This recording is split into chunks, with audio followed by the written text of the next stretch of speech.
Good morning, dear friends. I'm Nooshi Saberi.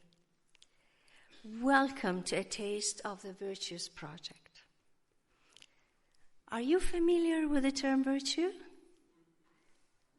The definition, according to the Virtues Project, is a virtue is a building block and the strength of our character, like respect, truthfulness, commitment. Before I tell you about the Virtues Project, I'd like to tell you a story. I have always been fascinated with the virtues and how to live them practically in everyday life, in every situation, especially when the going gets hard.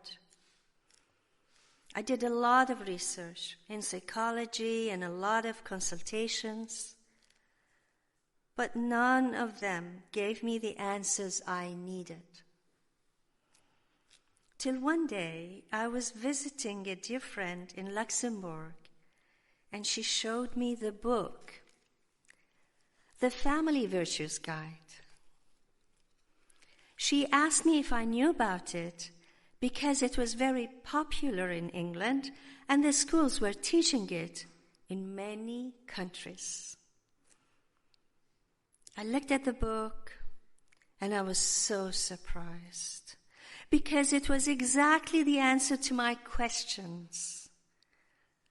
How to live the virtues practically in everyday life and how to explain it to my children.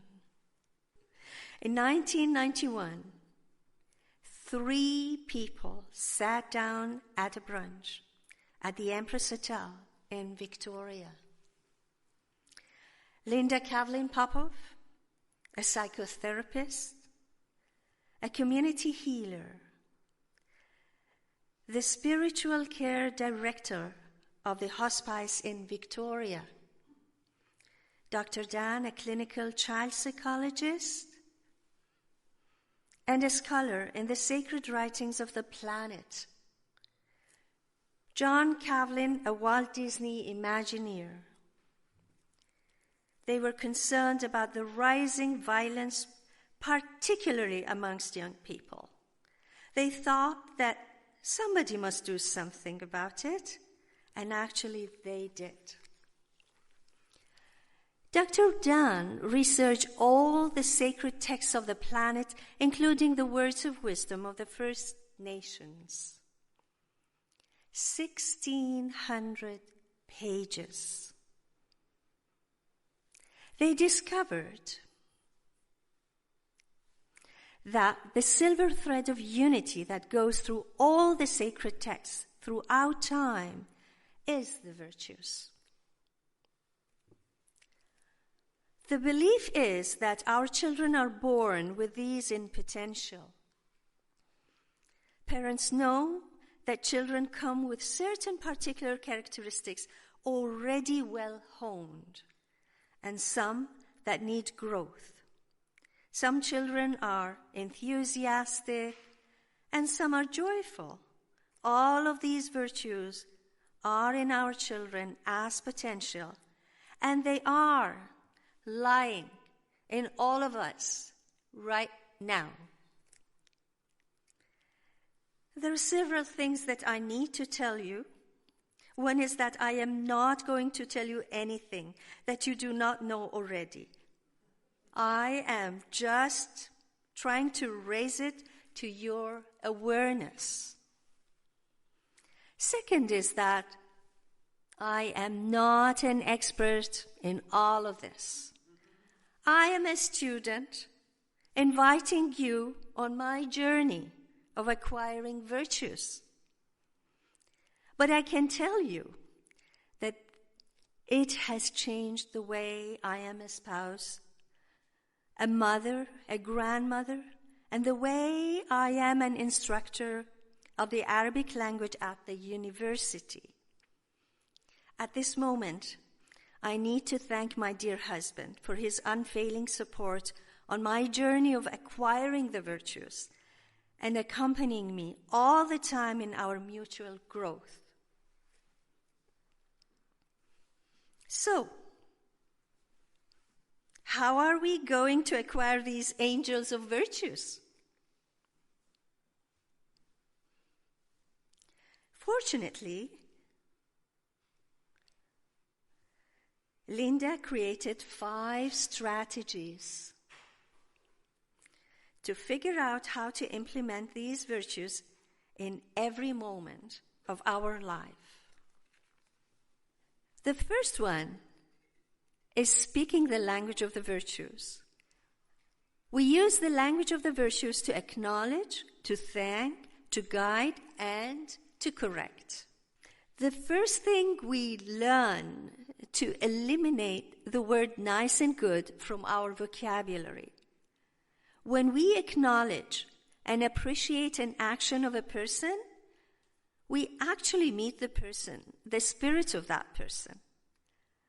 For example, I can say, "Thank you, Lynn, for inviting me to speak about the Virtues Project at your church."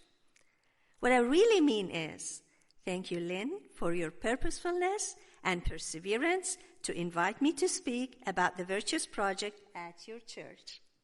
To you, I can say, "Thank you for your openness by joining me today to share with you the purpose of my life. It really brings joy to my heart." When we acknowledge and appreciate an action of a person, we actually meet the spirit of that person. Speaking the language of the virtues is like learning a new language, so please give yourself a break and trust that you will figure it out. For example, you can acknowledge the generosity of a child by saying, "I saw your generosity when you were playing with your baby sister today." Or, "I saw your consideration and compassion by welcoming the new student at class today." I have been introducing the Virtues Project at the University of Victoria for more than 7 years now.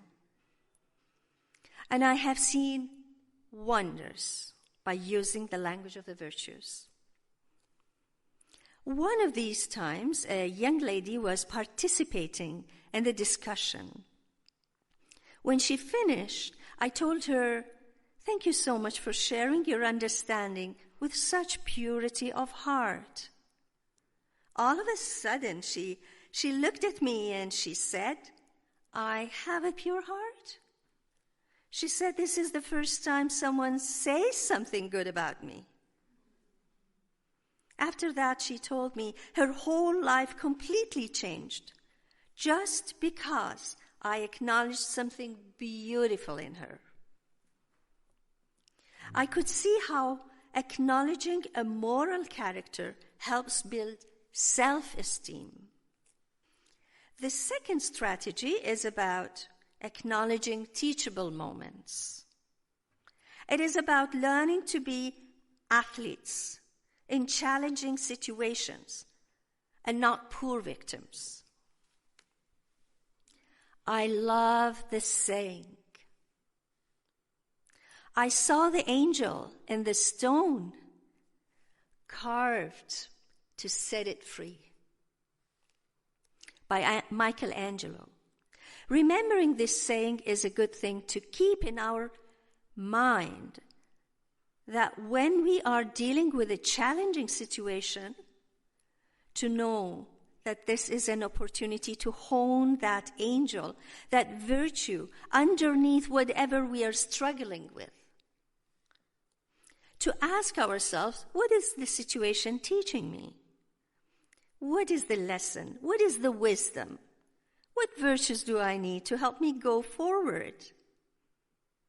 The best time to help someone grow a virtue is when we see a glimmer of that virtue in that person. A few years ago, I was shopping, and all of a sudden I saw a little boy of 4 years old crying and shouting and hitting and kicking his grandmother. So I approached them and asked, "What is happening?" The grandmother started complaining about the little boy that is so rude and Look, when you talk to him, he even doesn't look at you." I knelt down and talked to the little boy and asked him gently, "What is happening?" For 1 second, the child looked at me because he wanted to figure out, who is this woman who is speaking to me? I seized the opportunity and told him, "Thank you for your friendliness by looking at me." The child continued to look at me the whole time. At the end, he said, "Am I going to see you again?" We also choose not to put the words "I like" in front of our sentences because we want people to keep the virtue and to hold it, and we don't want to be at the center. The virtues either go like angels in flux together, or they balance each other. Like the virtue of acceptance needs to be balanced with the virtue of discernment. And the virtue of assertiveness needs to be balanced with the virtues of consideration and courtesy. Now, how many of you think that you are patient at the doctor's office waiting for your appointment? Show hands. How many are patient? Wonderful. Wonderful. You've been practicing the virtue of patience. Choosing to acquire virtues needs to be a deliberate action. We can either choose to be upset and have our blood pressure up, or we can say, well, it is a teachable moment for me, and I'm going to practice patience.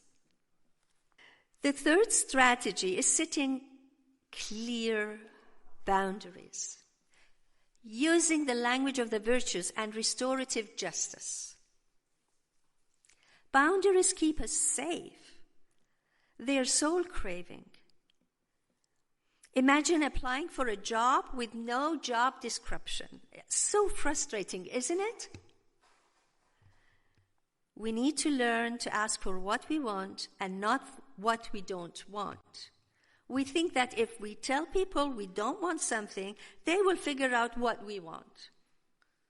We need to set boundaries using the language of the virtues. Instead of saying, "No noise at home," we can say, "Be considerate and turn the music down, please." If we are at a place of authority, we need to use our authority in the service of the education and growth of others, like parents, mentors, teachers.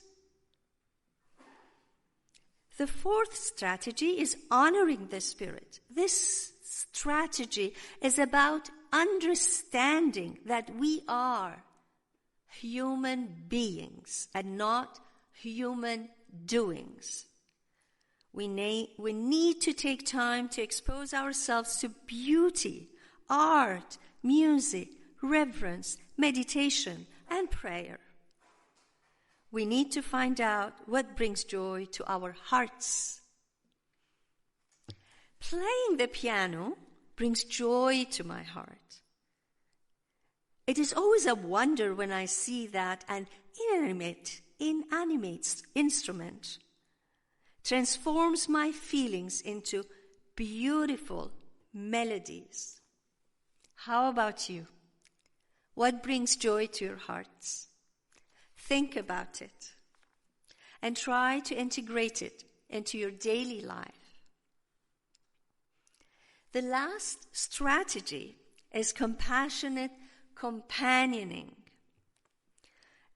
It is about practicing the two virtues of detachment and compassion in equal measures. It's like walking beside somebody and accompanying them. We offer our presence and sacred curiosity in a place of respect and trust that allows the person reach their own inner wisdom. So we ask what and how questions and never why questions, because why questions bring judgment. we help the person empty their cup. Like, for example, asking, what is that like for you? What do you need to move forward? What virtue would be helpful? If the person is crying, we don't say, don't cry, or why are you crying? We say, what are these tears about? Or what are these tears for? The difference between what and why questions is huge.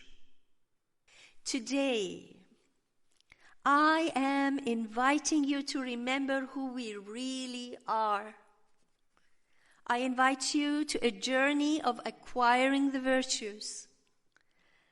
The power of the language of the virtues brings joy to our relationships and transforms them. I have no magic secrets. I make character my magic secret.